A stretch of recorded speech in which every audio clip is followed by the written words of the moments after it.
அனைவருக்கும் வணக்கம். சின்னதாக ஒரு வீடியோ. பர்பிள் கொத்து கத்திரி பற்றி ஏற்கனவே பார்த்துருப்போம். அவர் விதை தான் இப்போ சேகரிக்க போகிறோம்.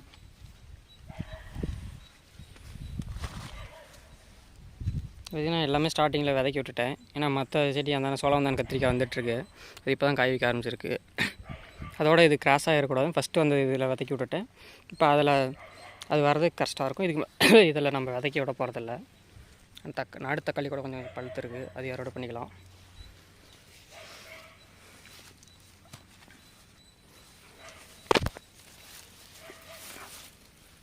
ஒரு தக்காளி நல்லா பழுத்து அழுகிருச்சு பாருங்கள். எல்லாம் முத்து இருக்குது. ரொம்ப முத்தின 1-2 முட்டை அறுத்துடலாம். கொண்டு போய் நம்ம உடனே விதை எடுக்க முடியாது. இன்னும் கொஞ்ச நாள் கழிச்சு வச்சுருந்தா எடுக்க முடியும்.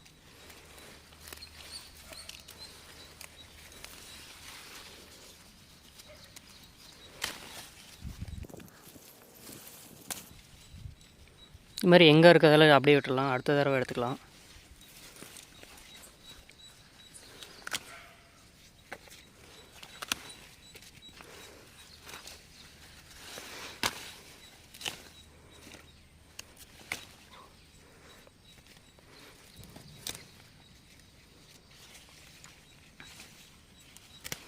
ஒரு சிலது இப்படி பூச்சியால் டேமேஜ் ஆகிருக்கு. இதை நம்ம இப்போதைக்கு விதைக்கி எடுக்க வேணாம். பட் அதுவே முளைச்சி வந்துடும். இருந்தாலும் நமக்கு வேணாம். நம்ம 3 செடி இருக்குது.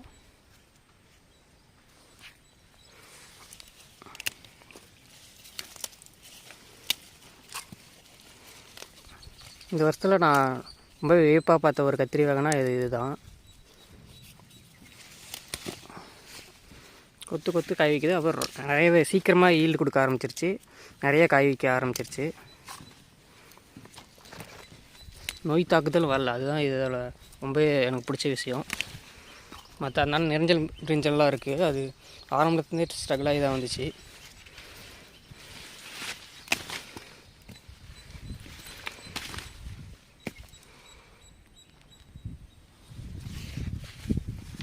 இப்போ செடி சாஞ்சிருக்கு. எவ்வளோ பழம் இருக்குன்னு. ஒரு சில அழி கீழே விழுந்திருக்கு. அதை நம்ம எடுக்க போகிறதில்ல. நல்லா இருக்கிறத மட்டும் எடுத்துக்கலாம். இப்படி தான் காய் வைக்கும். நல்லா அழகாக இருக்கும் பார்க்குறதுக்கு. அவ்வளோதாங்க, மொத்தமாக எடுத்தாச்சு. கிட்டத்தட்ட 50 கத்திரிக்காய் கிட்டே இருக்கும். இதுக்கு நான் எந்த உரமும் கொடுக்கல. வளர்ச்சிக்கு கூட எதுவும் கொடுக்கல. பார்த்திங்கன்னா நல்லா வந்திருக்கு. நல்ல ஈல்டு. இன்னும் கொடுத்துருந்தா இன்னும் பெருசாக எல்லா கத்திரியும் இந்த சைஸில் வந்திருக்கும்.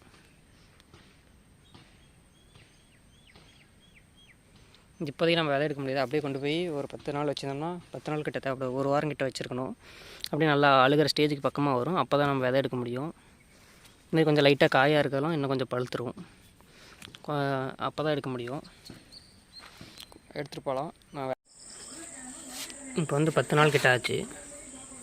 பார்த்திங்கன்னா அழுத்தினாலே நல்லா கொலன்னு நல்லா இறங்குது. காயெல்லாம் நல்லா வாடிடுச்சு.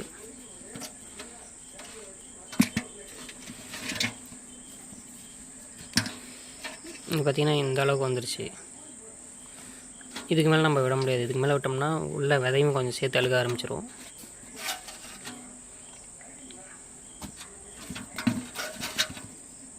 இந்த ஸ்டேஜ் இப்போ பார்த்திங்கன்னா இந்த காய் வச்சுருக்கோம் பார்த்திங்களா, இந்த ஸ்டேஜில் இருக்கப்பே நம்ம எடுத்துடணும்.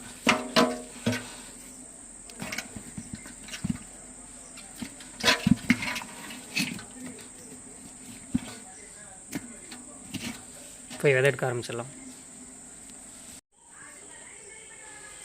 இதுமாதிரி நல்லா பழுத்ததெல்லாம் நம்ம கையிலே பிச்சு விட்டுலாம்.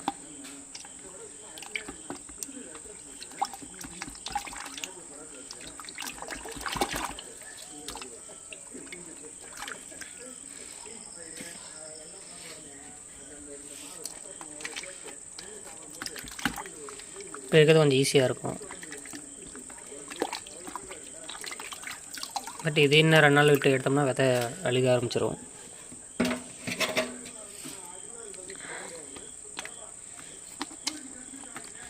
இப்போ என் கையில் இருக்குது பாருங்கள். இது கரெக்டான ஸ்டேஜ்.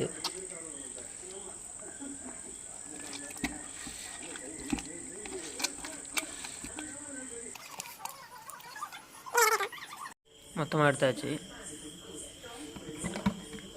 இதில் விதை கம்மியாக தான் இருக்குது எப்பயுமே. என்ன ஒரு 4 தடவை அலசி எடுத்து வச்சுக்கலாம்.